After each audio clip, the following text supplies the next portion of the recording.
تم اپنے آپ کو دیکھ لو،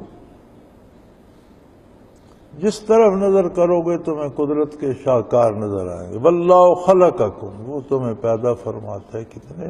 عجیب طریقے سے۔ انسانی ذرات کہاں کہاں بکھرے ہوتے ہیں، اور اس مٹی کو اللہ کریم کتنے روپ عطا کرتے ہیں۔ اسی سے درخت پیدا ہو کر پھل بنتے ہیں، یہی مٹی کے وہ سیل ہوتے ہیں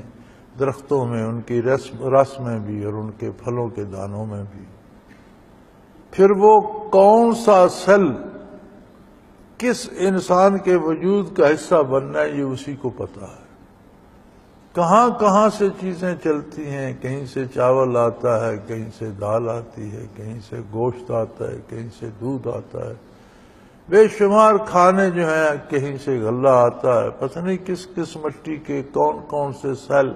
کس کس دانے میں ہیں، اور وہ سیل اللہ نے کس وجود کا حصہ مقرر کیے ہیں، اور وہ کس انسان تک پہنچ کر اس کا وجود بناتے۔ اللہ کریم کا اپنا نظام ہے، آدمی سوچنے بیٹھے تو اس کا سر چکرا جاتا ہے۔ کب سے معمور عالم آباد ہے، کب سے لوگ غلہ، دالیں،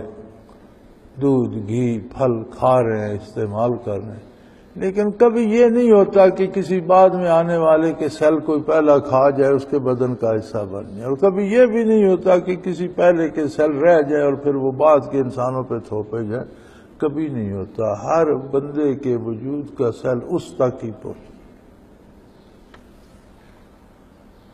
جب کسی کے وجود کے تخلیق کی باری آتی ہے تو اس کے حصے کے سیل اس کے والد کی غذا بنتے ہیں، لیکن اس کے وجود کا حصہ نہیں بنتے، اس کے صلب میں محفوظ ہو جاتے۔ کون اس کی والدہ ہوگی یہ اللہ ہی بہتر جانتا ہے۔ پھر اس کو جوڑا بناتا ہے، تو باپ کے صلب سے ماں کے پیٹ میں منتقل ہوتے ہیں، تو ماں جو غذا کھاتی ہے اس میں جو بچے کے سیل جاتے ہیں وہ ماں کے وجود کا حصہ نہیں بنتے، بچے کے وجود کا حصہ بنتے ہیں، اندر جا کر تقسیم ہو جاتے۔ بچہ پیدا ہوتا ہے تو غذا ماں کھاتی ہے، اس کے سینے میں دودھ آتا ہے، بچے کے حصے کے سیل دودھ بن کر بچے کے منہ میں جاتے ہیں اور اس کے وجود کا حصہ بنتے ہیں۔ کتنا باریک نظام ہے، اور کتنی باقاعدگی سے چل رہا ہے، اور جب سے انسان پیدا ہوئے تب سے چل رہا ہے، اس میں کوئی خلل واقع نہیں ہوا، کہیں کوئی غلطی نہیں ہوئی، کہیں یہ نہیں ہوا کہ ایک بندے کا وجود دوسرے کو مل جائے یا دوسرے کے سیل اس کو مل جائیں۔ ہر بندے کا وجود الگ ہے، سوچنے سمجھنے کی استعداد الگ ہے، نگاہ الگ ہے، قوت حواس خمسہ اپنے اپنے ہیں، قد کاٹ اپنا ہے۔ آج تک کسی ایک کی شکل پر دوسرے کا مغالطہ نہیں ہوا، کھربوں لوگ گزر گئے، لیکن ہر ایک کی شکل اپنی ہے، نیا جو آتا ہے وہ اپنی نئی لے کے آ جاتا ہے۔ پھر یہ دیکھ لو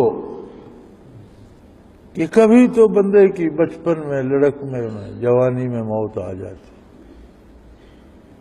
کوئی پتہ نہیں کس کا وقت کتنا ہے۔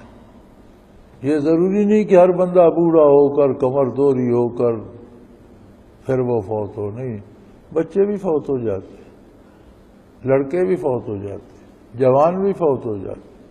اور کسی کو وہ پھر بڑھاپے میں لے جاتے ہیں۔ منکم من یرد الی ارذل العمر،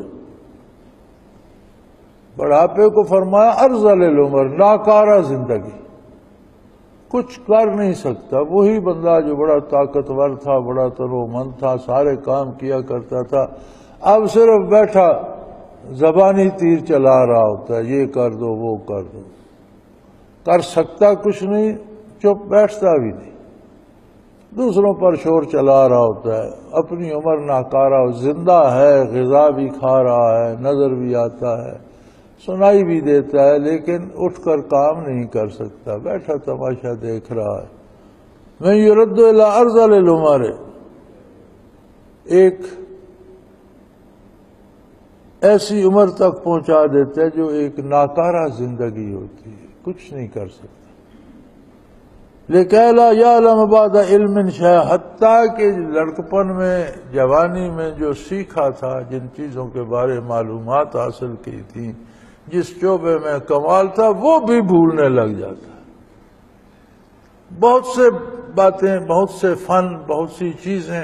جو جوانی میں اس نے حاصل کی تھیں اور ان میں ماہر سمجھا جاتا تھا، اب اسے بھولنا شروع ہو جاتی ہیں۔ اپنی اولاد کے نام تک بھول جاتا ہے، دوست احباب کو بھول جاتا ہے، اپنے آپ کو بھول جاتا ہے۔ بعض اوقات یہ بھی ہوش نہیں ہوتا کہ دوائی کھانی تھی، کھائی ہے یا نہیں،